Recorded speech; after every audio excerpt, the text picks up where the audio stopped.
Okay, so the sun's out and it's Download Festival weekend. Except it's not. I'm sitting inside and it's currently raining sideways. In many ways, isn't that more download? But for the second year in succession, I'm staring at the garden. And whilst the Goblin works wonders with a Tesco barbecue, a pallet or two of recorder leg, and the TV shifted a bit, it's just not the same. But cheers anyway. So the main festival has been cancelled again due to the ongoing COVID situation. And whilst there is a download pilot happening, politics aside, I don't feel comfortable enough to go anywhere near a 10,000 person unmasked crush of drunk people, both in terms of the pandemic and because I discovered recently in an afternoon out in the Brighton lanes, I've had a year off from people and my public coping skills have atrophied entirely. Which begs the question, at least for me, how do I, a misanthropic autist, usually cope with a 100,000 capacity festival? Well, the answer, I feel, can be broken down into three categories. Number 1, familiarity. Number 2, planning. Number 3, and this is the important one, more planning. I cannot stress enough. Maybe there's a fourth point of knowing and accepting that your limits aren't the same as other people's limits and being okay with that. But point 3, planning. Planning. So I've been going to download on and off since it first started in 2003, although only regularly since 2011. As we can see, all my dates. When I first went, I was still drinking heavily. I was imbibing pretty much anything I could get my hands on, and thus coping with life with the careless joie de vivre of the terminally pissed. I was too drunk to worry, and I didn't notice most of what happened to the meat suit. But that meant that the venue and the atmosphere became familiar to me, with the positive associations of actually having a good time. So when I went later on, and with different people, the changes to my trip were like the festival's ever-evolving image and ever-evolving dog, just adaptations, using a different campsite or a slightly changed site layout, things like that. I've camped in quiet camping with an ex and her child, which was a peaceful atmosphere, if a very long walk. I've slept in my car in the car park, which I can highly recommend if going alone, more on that later. I've camped in main camping, my least favourite by far, and a real struggle which very nearly ended badly. And of late, you'll find me enjoying the elderly decadence of RIP camping, with their hedonistically clean toilets and the 5-foot walk from the car to the tent. Shocker. But each year I've camped, I've made notes of good ideas that I've seen or had, and I've improved the experience each time. I've been using the same packing list and notes since 2011, and the master document on my computer has grown and evolved each time, streamlining and ensuring that each year is a little better than the one before. Now, a master Excel list, I will admit, isn't exactly the most rock and roll thing out there. But fuck it. If it means that I can achieve going to a festival enjoying myself, who gives a shit? The whole point, do what works for you and what is a coping strategy for you so that you can actually enjoy yourself. A decent trolley makes all the difference in getting your stuff to the main campsites.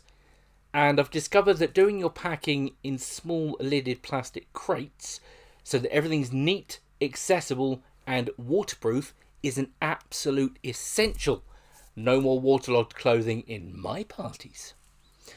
So you take these ideas and you follow them religiously next year. Because no matter how odd your note looks, the you that was on site knows better than the you who is thinking now. So it becomes easier. You relax a little more. The more times you go and go successfully, the more familiar it becomes. And you have your old notes with you, and you print off your site map, and you familiarise yourself with it, and you make notes on the back of the medical tent and the fastest escape route back to your tent or back to the car if you start to get problematic. You use plastic wallets, and you waterproof that map, because even if it doesn't rain, it will still get wet. And you print your clash finder so that you know that even before you leave, you know what your rough schedule is for the weekend. Now, yes, it will change, it will evolve. But if you have that rough schedule in your head, you're going, actually, no, I don't really care about that. I'd rather do this. Rather than, fuck! What am I doing? I'm on a site. It's huge. Arg. And please have a second copy, because the first one will get lost or it will get waterlogged. You plan. You plan what you want in the arena each day. Then you interrogate that list. And this is at home. You plan what you want before you leave, and you interrogate that list.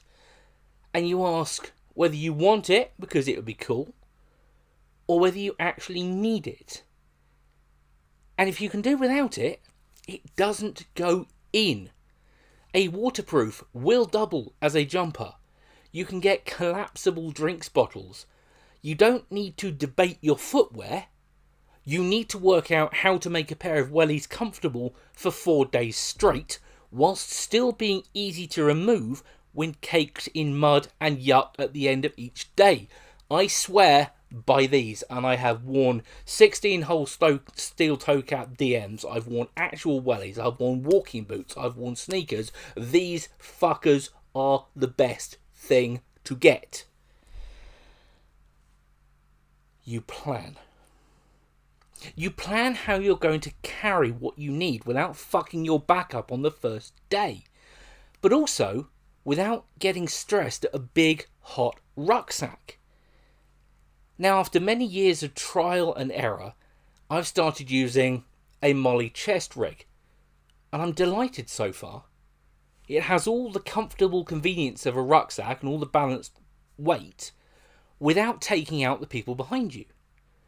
With a few pouches and a carabiner, I can attach 2 drinks, a document pouch, a phone pouch, food pouches, attach my jumper or jacket around the back, a box for meds, camera batteries, battery pack, the lot. Because yes, I need to take a lot of stuff to feel comfortable. I'm not that free and easy, fuck it, I'm sliding in my pants. I need things to make me comfortable. And then, because my back's fucked, I can attach a flat frame old school camping chair to the back with carabiners, and away we go. And it's not a bulge, it's fine. Not forgetting that spare pouch or bag clip for any shopping you will do. You plan. I contact the disabled team before I even leave, so I know what help and facilities are available on site.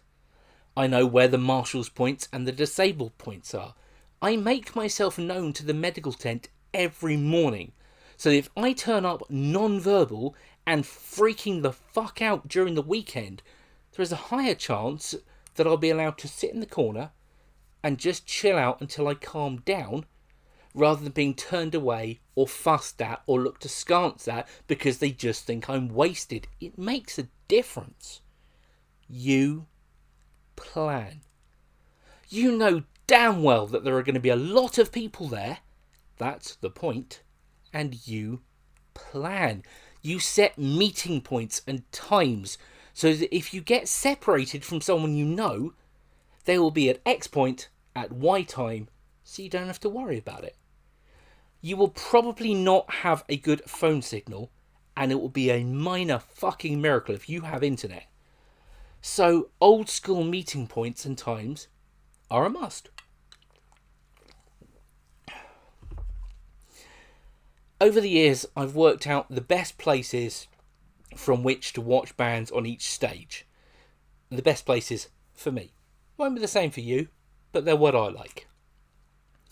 I've balanced being close enough to connect with the band with having a good view without injuring myself further in the pit and without being somewhere I'm going to get banged around and jostled, which will set me off, so I can enjoy myself. You plan. I know in advance where I'm heading on the site for each band, how early I need to be there, etc., etc.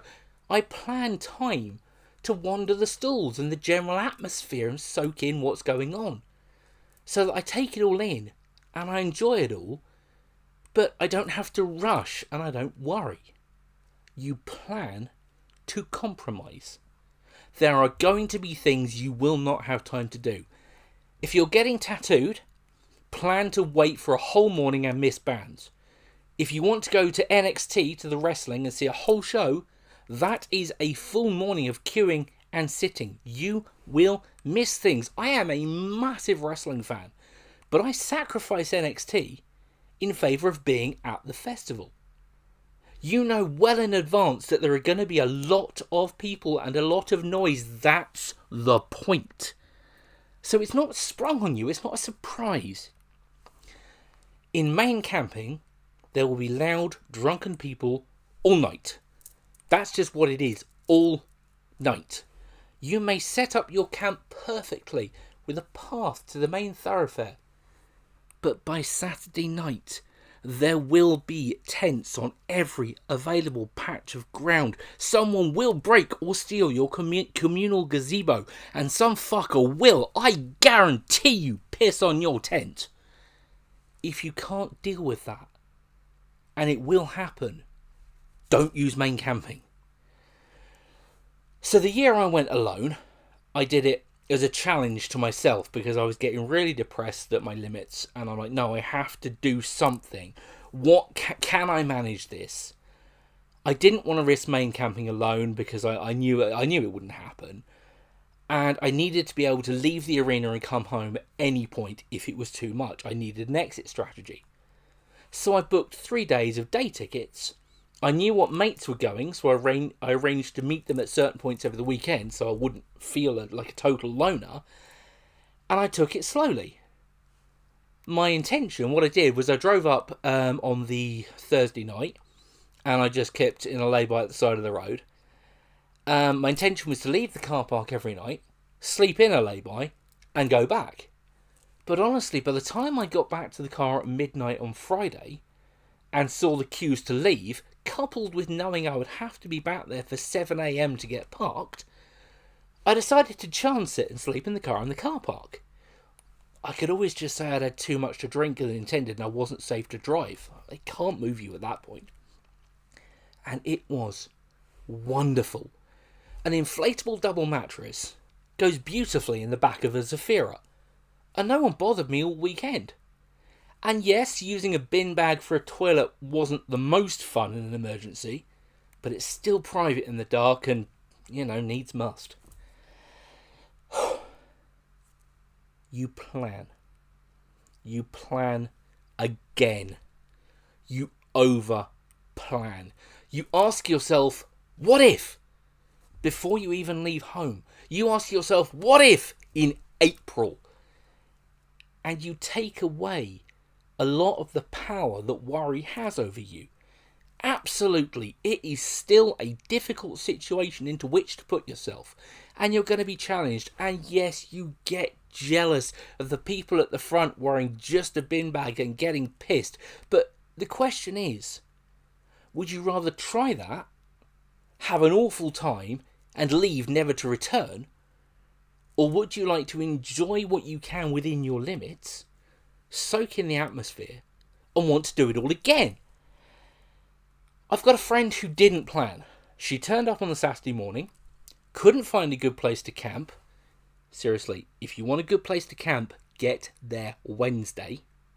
We literally drive up Tuesday night. We leave, late Tuesday night, and we are in the camping queue at 4 a.m. on Wednesday morning. She turned up Saturday night, couldn't find anywhere to camp, got covered in mud, banged around in the pit, and left that evening never to return. She dropped herself in the deep end with no planning and no thought, and won't go back. So know your limits. In 2019, I could barely walk. I had a slipped disc, I was wildly overweight, even more of a fat bastard than I am now, and I struggled to make it from the sofa to the kitchen, which is literally 15 paces. But I was not, for the life of me, missing tool. So we took it gently. We asked for help. We found what disabled buggies ran from RIP camping to the arena.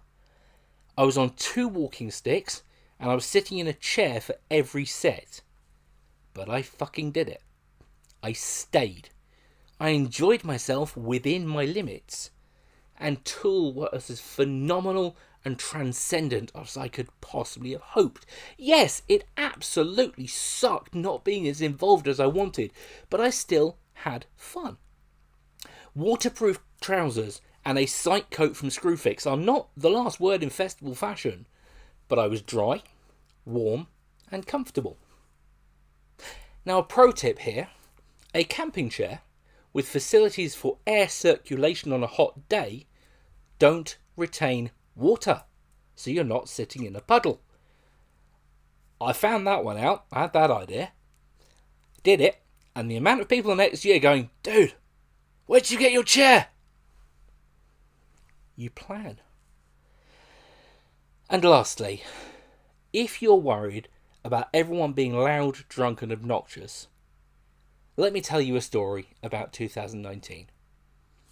I'm struggling gamely up a muddy hill on my walking sticks, and I'm determined to make it to the gents. Random, very, very, very pissed stranger comes shouting towards me with his friends. We nod as we pass, and then he asks if he can help. I say, "How you call, mate? I'm just making it to the gents." Tells his friends he'll catch up, and then for 10 minutes helps me step by struggling step up that hill to the bog. And then he holds my sticks for me whilst I go. Then he helps me all the way back down the hill to the food stand in sight of my chair, so I can get my burger and get back to my seat. I have never seen that dude before in my life. I have never seen that dude since in my life. But it's not an uncommon experience, because no matter who's doing what, everyone there is a grubby metalhead just like you.